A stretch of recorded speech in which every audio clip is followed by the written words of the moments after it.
Subscribe করুন Sony ৮, click করুন bell icon. কি ব্যাপার পিয়াদা, কিছু বলবে নাকি?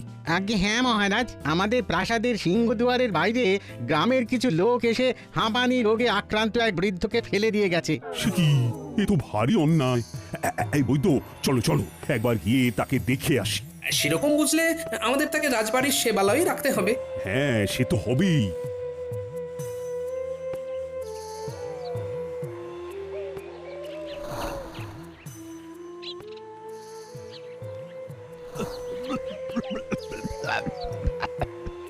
বাবা, এনাকে তো দেখেই মনে হচ্ছে ভীষণ অসুস্থ। বৈদ্যমশাই, একটু দেখুন তো। আপনার নাম কি? কোথায় থাকেন মশাই?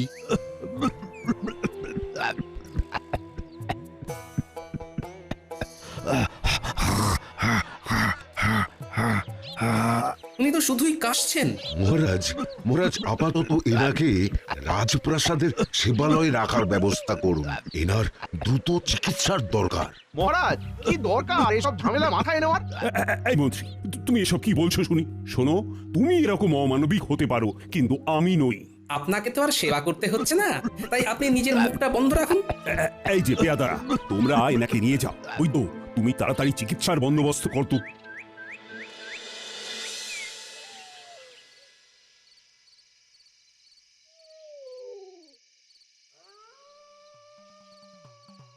আরে যে বলছিলাম চাল ডাল শেষের মুখে, আজকে আনতে, তো সেগুলোর কি হলো? এত তাড়াতাড়ি চাল ডাল এসব শেষ হচ্ছে কি করে? আমি নিশ্চয়ই কাঁচা চাল ডাল মুঠো করে খেয়ে রাখি না। তুমি তো জানোই ঘরে এখন অতিরিক্ত দুজন মানুষ এসে রয়েছেন। আরে ওইটাই তো কথা, ওই দুজন বুড়ো বুড়িকে খাওয়াতে গিয়ে আর তাদের বাতের ব্যথার মালিশের তেল কিনতে গিয়ে শুধু খরচ আর খরচ। আর কতদিন চলবে? ছি ছি ছি, তুমি এইরকম করে আমার পিসি ঠাকুমা নকাকার নামে কটু কথা বলতে পারলে? তোমাকে তো আর কষ্ট করে রাজকোষ থেকে মোহর সরাতে হয় না। আমি জানি কতটা কষ্ট এবং কায়দা করতে হয়। বুঝেছি বুঝেছি, তুমি আসলে ভেবেছিলে যে আমার নকাকা আর পিসি ঠাকুমা তোমায় থলে থলে মোহর দেবেন, সেই লোভে তুমি ওনাদের থাকতে দিয়েছো। কিন্তু যখন দেখছো ওনারা এসবের কিচ্ছুটি নাম গন্ধ করছেন না, অমনি তুমি ওনাদেরকে ঘর থেকে নামাতে চাইছো। হ্যাঁ, একদম ঠিক ধরেছো। তোমার দিনে দিনে মোহরের প্রতি লোভ একেবারে বেড়েই চলেছে, বেড়েই চলেছে। কেন বাড়বে না বলো তো? কেন বাড়বে না? শোনো গিন্নি, শোনো, তোমার ওই বুড়ো নকাকা বুড়ি পিসি ঠাকুমা স্বর্গে গেলে ওনাদেরকে হয়তো তুমি পরজন্মে আবার ফিরে পাবে। হ্যাঁ, তা হতেও পারে, আবার নাও পারে। কিন্তু আমার যদি এ জন্মেই চুরি করে জমানো সব মোহর একবারে খরচা হয়ে যায়, তাহলে আমি আর সেগুলো ফিরে পাবো না গিন্নি। আমার আর কিচ্ছু কিচ্ছু বলার নেই। তাহলে তোমরা সকলেই বলছো যে রাজ্যের অবস্থা মোটামুটি সব ঠিকঠাকই আছে? হ্যাঁ মহারাজ, আপনি কোনো রকম চিন্তা করবেন না। হাঁটুর ব্যথাটা না বেশ বেড়েছে। ওই বৈদ্য থেকে আরে, এত বেলা হয়ে গেল এখনো বৈদ্যমশাই আসেননি, কি ব্যাপার? এরকম তো সচরাচর উনি করেন না। দেখুন কে যান, বেলা পর্যন্ত হয়তো ওপরে পড়ে ঘুমোচ্ছেন। মহারাজ, আসতে পারি? এখন আর এসে কি হবে, সভা তো শেষের মুখে। কি ব্যাপার বৈদ্য, এত দেরি কেন? আর বলবেন না মহারাজ, আজকে যেন আমার বাড়িতে রোগীর ঢল নেমেছিল, তাই দেরি হলো। ও তাই? আসল ব্যাপারটা খোলসা করে বলো না বৈদ্য, যে তুমি এতগুলো রোগীর দক্ষিণা ছেড়ে চলে আসতে পারোনি। আজ্ঞে মন্ত্রী মশাই, তবে আজ যারা এসেছিল তাদের বেশিরভাগকেই আমি সম্পূর্ণ বিনা দক্ষিণায় চিকিৎসা করেছি। তারা ভীষণই অসহায়। আমাদের রাজ্যের মানুষের যদি এই হারে শরীর খারাপ করে তাহলে তো খুবই মুশকিল। আমাদের রাজ্যের বহু মানুষ কিন্তু ভীষণই অসহায়, আর সেটা আজ চিকিৎসা করতে গিয়ে হাড়ে হাড়ে টের পেয়েছি। গোপাল, কিছু তো একটা বিহিত করতেই হবে। এবারে কি করা যায় বলতো? মহারাজ, কালকে চলুন আমরা রাজ্যে যে দাতব্য চিকিৎসালয়টা খোলার কথা ভাবছিলাম সেই স্থানে বৈদ্যমশাইকে নিয়ে গিয়ে একটা নকশা ছকে নিই। বেশ, তাহলে তাই হোক। তা তোমার কি মত বৈদ্য? মহারাজ, আমি রাজি। আমার কোনো রকম অসুবিধা বা আপত্তি নেই।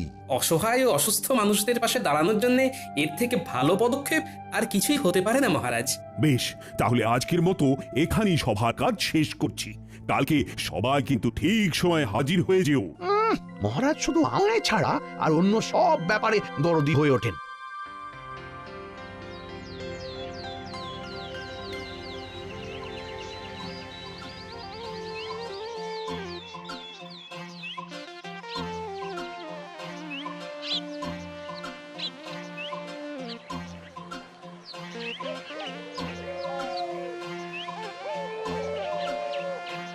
কে মাছগুলো সব টাটকা তো?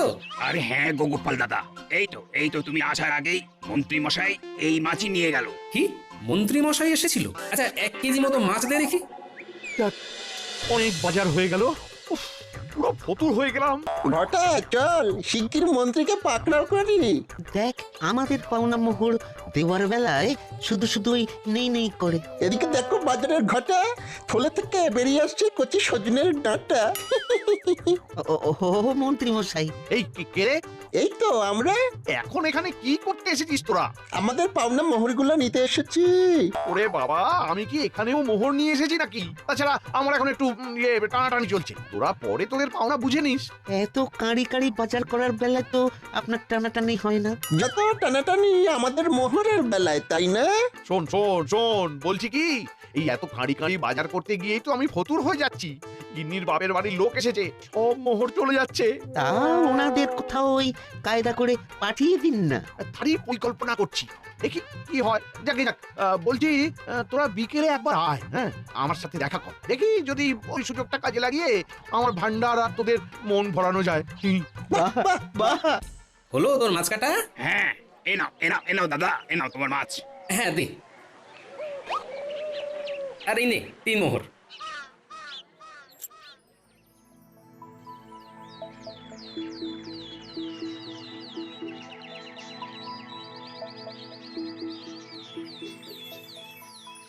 কি হে, সবাই এসে গেছো তো? তাহলে এবার রওনা দি। আগে না মহারাজ, বৈদ্যমশাই আসেননি এখন। কি বৈদ্য আসেনি এখনো? কিন্তু আজ যে একটা শুভ দিন। আগে মহারাজ, আমার মনে হচ্ছে বৈদ্যমশাইয়ের বাড়িতে আজও অনেক রোগী এসেছে। কি ব্যাপার বলো তো? কৃষ্ণনগরে কি ইদানিং খুব বেশি মানুষই অসুস্থ হচ্ছে? বৈদ্যমশাই এলে জিজ্ঞাসা করতে হবে, কোনো কি নির্দিষ্ট ধরনের রোগ হচ্ছে নাকি? বৈদ্য কালকে বলছিল যে বহু অসহায় রোগী নাকি তার কাছে আসছে। হ্যাঁ, এবারে কোন দিক দিয়ে তারা অসহায়, আর্থিক নাকি মানসিক, সেইটা জানতে হবে। গোপাল, ওই দেখো জনদরদি বৈদ্যমশাই আসছেন তোমাদের দল ভারী করতে। ক্ষমা করবেন মহারাজ, আজও অনেক বেশি রোগী ছিল, তাই দেরি হয়ে গেল। কি ব্যাপার বলুন তো বৈদ্যমশাই, কোনো নির্দিষ্ট রোগের রোগীদের ভিড় কি বেশি হচ্ছে? না না না, তেমন কোনো নির্দিষ্ট রোগগ্রস্ত রোগীরা আসছে না আমার কাছে বিগত 2 দিন ধরে। হ্যাঁ হ্যাঁ হ্যাঁ হ্যাঁ হ্যাঁ, বলো তো বৈদ্য, তোমার কাছে কি এমন রোগের রোগীরা আসছে যাদেরকে সামলাতে গিয়ে তুমি একেবারে হিমশিম খেয়ে যাচ্ছ? মহারাজ, যেহেতু বর্ষাকাল আসছে তাই রোগের প্রকোপও বাড়ছে, সেই জন্যে রোগীর সংখ্যাও বেড়েছে। তবে গতকাল বা আজ এমন কিছু রোগী এসেছে যাদের কিছু জনের ভীষণই আর্থিক অভাব, আবার কেউ কেউ প্রতিবন্ধী, অর্থাৎ সবার সব অঙ্গ ঠিকঠাক সঞ্চালিত হয় না। এবং শুধু তাই নয়, এরা কেউ কেউ আবার আশ্রয়হীন এবং বাড়ির লোকেরা কেউ দেখে না। বাবা, এরকম রোগীর সংখ্যা বুঝি অনেক? অনেক না হলেও বেশ কিছু সংখ্যক তো রয়েছে। গুরুতর অসুস্থ হওয়ায় কষ্ট করে ওরা দেখাতে এসেছে। আমরা তো এদের ব্যাপারে সবসময় জানতেও পারি না। এছাড়া আমার কাছে যেসব প্রতিবন্ধী রোগীরা এসেছিলেন তারা প্রত্যেকেই বয়স্ক। এমনিতেই বয়স হয়ে গেলে নানা রকমের অসুবিধে দেখা দেয়। না না না না, আমি বেঁচে থাকতে আমার রাজ্যে বিনা চিকিৎসায় বিনা সেবায় কোনো শারীরিকভাবে অক্ষম ব্যক্তিকে আমি মরতে দেব না। মহারাজ, যারা আর্থিকভাবে ভুগছে তাদের জন্য তো দাতব্য চিকিৎসালয় খোলা হচ্ছেই। হ্যাঁ, আর যতদিন না তৈরি হচ্ছে এই চিকিৎসালয় ততদিন বৈদ্য বিনা মোহরেই তাদেরকে চিকিৎসা করুক। এর জন্য আমি না হয় বৈদ্যকে অতিরিক্ত কিছু মোহর দক্ষিণা হিসেবে দিয়ে দেব। সে না হয় বুঝলাম মহারাজ, কিন্তু শারীরিকভাবে অক্ষম আশ্রয়বিহীন বৃদ্ধ বা বৃদ্ধাদের কিছু একটা পারলে ব্যবস্থা করুন। গোপাল, কি করা যায় বলো তো? শারীরিকভাবে অক্ষম মুমূর্ষ রোগীদের এই মুহূর্তে আপনি রাজবাড়ির সেবালয়ে ঠাঁই দিন মহারাজ। যেমন ওই হাঁপানি রোগে আক্রান্ত ওই বৃদ্ধটি আছে, তাই তো? হ্যাঁ মহারাজ, আমরা প্রথমে খোঁজ নিয়ে গোটা রাজ্যে দেখে নেই কতজন এমন রয়েছে, তারপরে তাদের নিয়ে আসার ব্যবস্থা করি আমাদের প্রাসাদের সেবালয়ে। তারপর না হয় অবস্থা বুঝে ব্যবস্থা হবে। আরে আমি এই রাজ্যের সকল অক্ষম মানুষদের ভরণ পোষণের ভার নেব। আমি এক্ষুনি প্রহরীদের ঘোষণা করে দিতে বলছি। মহারাজ এমন হুট করে ঘোষণা করে ফেলবেন না। না না না গোপাল, আমি এই বিষয়ে দেরি করতে চাই না। মন্ত্রীকে পাঠাচ্ছি খোঁজ খবর নিতে। তারপরে বয়স্ক এবং যুব নির্বিশেষে আমি এই রাজ্যের সকল অক্ষম ব্যক্তিদের ভরণ পোষণের ভার নেব। কিন্তু মহারাজ, না না না, আর কোনো কিন্তু নয়। এই মন্ত্রী, যাও যাও যাও, হাতের কাজগুলো সেরে শিগগিরই বেরিয়ে পড়ো। ওহ, ভগবান, আর পারা যায় না। এই ঘটা আর কতক্ষণ দাঁড়াবো রে? আর একটু দাঁড়াতেই হবে, না হলে মন্ত্রী কখন এখান দিয়ে গড়ে চলে যাবে ধরতেও পারবো না। হ্যাঁ, আর মোহরগুলো পাওয়া হবে না। কিন্তু সেই সকাল থেকে দাঁড়িয়ে আছি, মহারাজকেও তো বেরোতে দেখলাম না, অথচ মন্ত্রী বলেছিল বেরোবে। এই এই ঘটা, মন্ত্রী আসছে, ওই দেখ। চল চল গিয়ে পাকড়াও করি। উফ, এদের আর বুড়ো বুড়ি নিয়ে আদিক্ষেতা শেষ হয় না। আরে ও মন্ত্রী মশাই, কোথায় যান? আমাদের দিকে একটুখানি তাকান, সেই সকাল থেকে দাঁড়িয়ে। ও ও, তোরা ঠিক এসে গেছিস? মোহরের টানে কি আর না এসে পারি? শোন শোন, আজ মহারাজ বাইরে যাননি, তাই আমিও সুবিধা করতে পারিনি। এখন কাজে বেরোচ্ছি, পরে আসিস। হ্যাঁ, কি কাজ মন্ত্রী মশাই? গোপালের বুদ্ধিতে মহারাজের মনে হয়েছে যে আমাদের রাজ্যের সকল আশ্রয়হীন ও শারীরিকভাবে অক্ষম অসুস্থ মানুষদের ভরণ পোষণের ভার নেবেন। বাহ, এ তো বেশ ভালো কথা, কিন্তু তার জন্য আপনি চললেন কোথায়? শারীরিকভাবে অক্ষম রোগীর সাথে নাকি? ধুর, আমার উপর ভার পড়েছে রাজ্যে কতজন এমন রুগী আছে সেই খবরটা নেওয়ার। মন্ত্রী মশাই, এইটাই আপনার সুবর্ণ সুযোগ, মোটে কিন্তু হাতছাড়া করবেন না। কেন রে ঘটা? আমার এতে কি সুরাহা হবে শুনি? মহারাজ যখন অক্ষম ব্যক্তিদের ভরণ পোষণের ভার নেওয়ার সিদ্ধান্ত নিয়েছেনই, তখন এই সুযোগে আপনার বাড়ির ওই 2 অতিথিকেও মহারাজের সেবালয়ে পাঠিয়ে দিন। মন্দ বলিসনি, মন্দ বলিসনি, কিন্তু কিন্তু ওনারা তো সুস্থ, শারীরিকভাবে অক্ষম তো নয়। আরে বাবা, অভিনয় করতে দোষ কি? আমি তো ভাবছি কিছু সুস্থ লোককেও এইরকম অক্ষম সাজিয়ে রাজ সেবালয়ে পাঠিয়ে দেব। রাজবাড়ির 2 বেলা খাওয়া, ওদের দ্বারা আমরাও কিছু অতিরিক্ত খাবার পেয়ে যাব। মন্ত্রী মশাই একটু ভেবে দেখুন ব্যাপারখানা। ভালোই বলেছিস। দাঁড়া দাঁড়া, কাজ থেকে ফিরেই তোদের বৌঠানকে এই কথাটা বলতে হবে। ঠিক আছে, আজ আসি। হ্যাঁ, কদিন পরে এসে মোহর নিয়ে যাস, কেমন? কিরে বটা, তুইও আসবি নাকি ওই পা ভাঙার নাম করে? তা এলেই হয়, মন্ত্রী মশাইও চমকে উঠবে।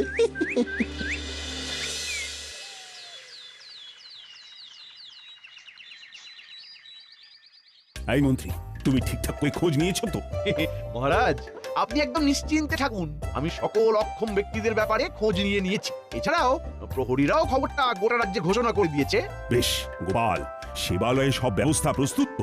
হ্যাঁ মহারাজ, নিশ্চিন্তে থাকুন। তবে আমার এই ব্যাপারে একটু সন্দেহ আছে যে কতজন আসল আর কতজন নকল প্রতিবন্ধী আমাদের সেবালয়ে এসে উঠবেন। ছি ছি গোপাল, আবার তুমি সেই এক কথা বলছো? চোখের সামনেই তো দেখলে মন্ত্রী কেমন পাল্টে গেল।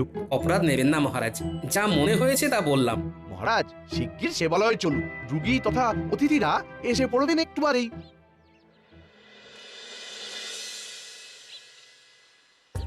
আসুন আসুন, সকলে আসুন। এই আলয়কে আপনাদের নিজেদেরই মনে করবেন, আর আপনাদের কোনো চিন্তা নেই। এবার থেকে আমি ও আমার সভাসদরা সর্বদা আপনাদের পাশে থাকবো। আমি তাহলে গুনছি মহারাজ, 1 2 3 4। এ কি বটা? দেখুন না, জ্বর সারছে না, তার মধ্যে যেই পাটা ভেঙে গেছিল সেটা নিয়ে আর সোজা হয়ে চলতে পারছি না, বেঁকে গেছি। সে কি? এ বাবা, না না না না না, ঠিক আছে ঠিক আছে, ভেতরে যাও ভেতরে যাও। মহারাজ, এই বটাকে ঢুকতে দেবেন না। আমি ওকে একদিন আগেই সম্পূর্ণ সুস্থ অবস্থায় দেখলাম। এসব ওর ছল মহারাজ। গোপাল গোপাল, তুমি এসব বলো না। একদিনের ভেতরেই একজন সম্পূর্ণ সুস্থ মানুষ অসুস্থ হয়ে যেতে পারে। কিন্তু কোনো কিন্তু নেই গোপাল, যাও যাও ভেতরে গিয়ে সব দেখভাল করো। শেষমেশ বটাও চলে এলো।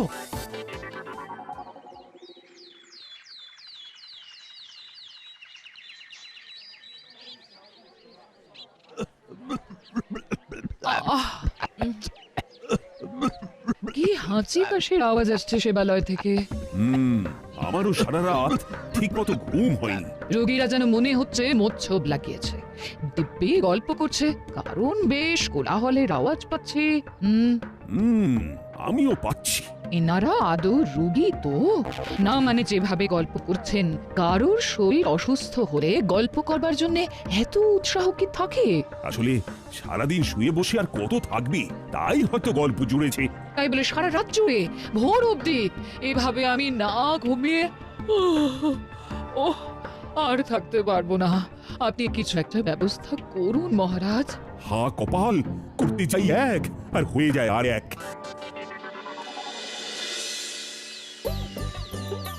তাহলে রুগীদের খাবারও তৈরি, ওদিকে পথ্য তৈরি হয়ে গেছে। এই তো গোপাল এখন হেসেলে ব্যস্ত আছে, এই সুযোগে বটাকে আমার খাবারের পাত্রটা দিয়ে আসি। রাজবাড়ির খাবার বলে কথা। যাই, এবারে তাহলে সেবালয়ে ঘুরে আসি।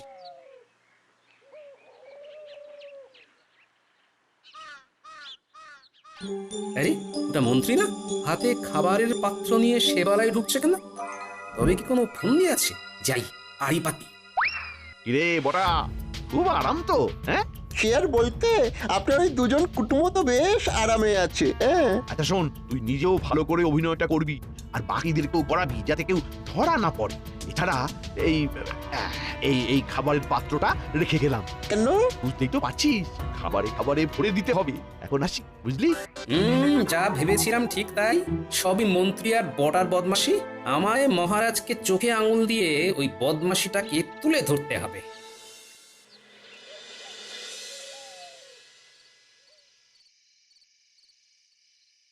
বলো দাদু, আমাদের ডেকেছিলে?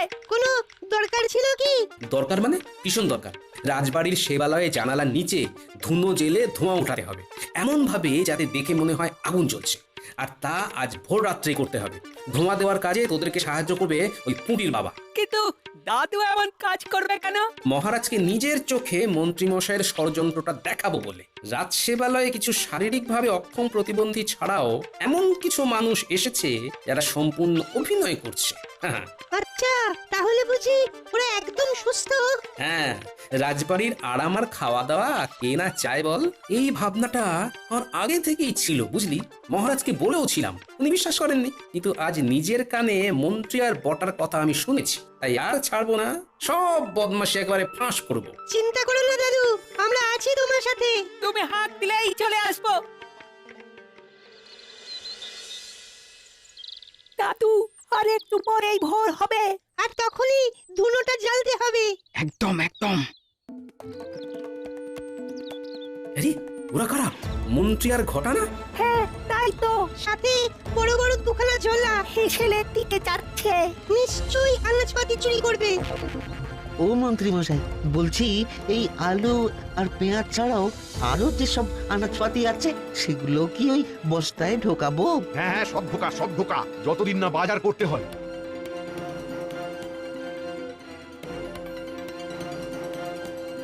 আমাকেও দেবেন তো?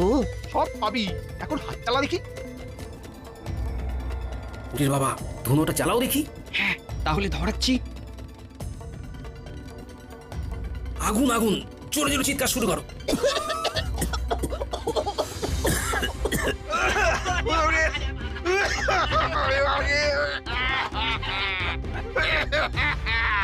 আগুন আগুন আগুন আগুন!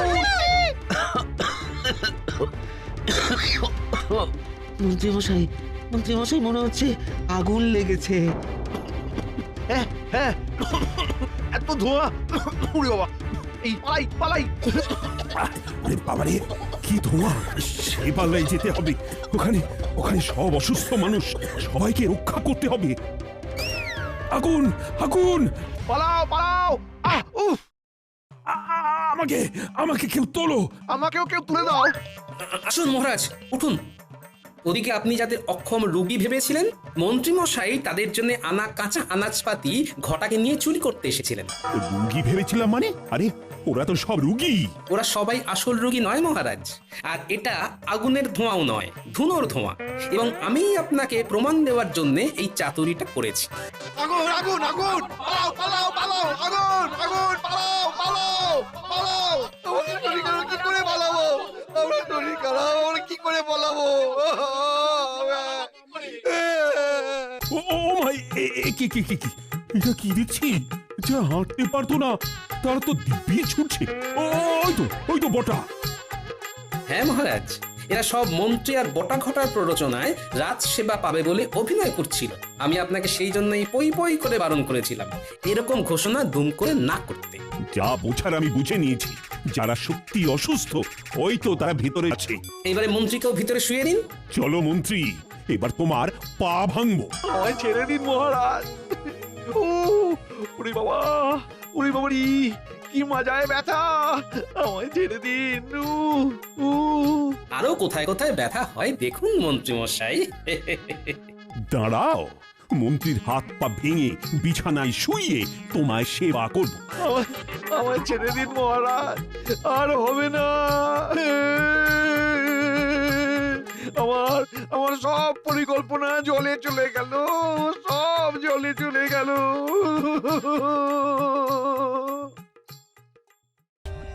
For more updates, subscribe to our channel, click the show links and enjoy watching the videos.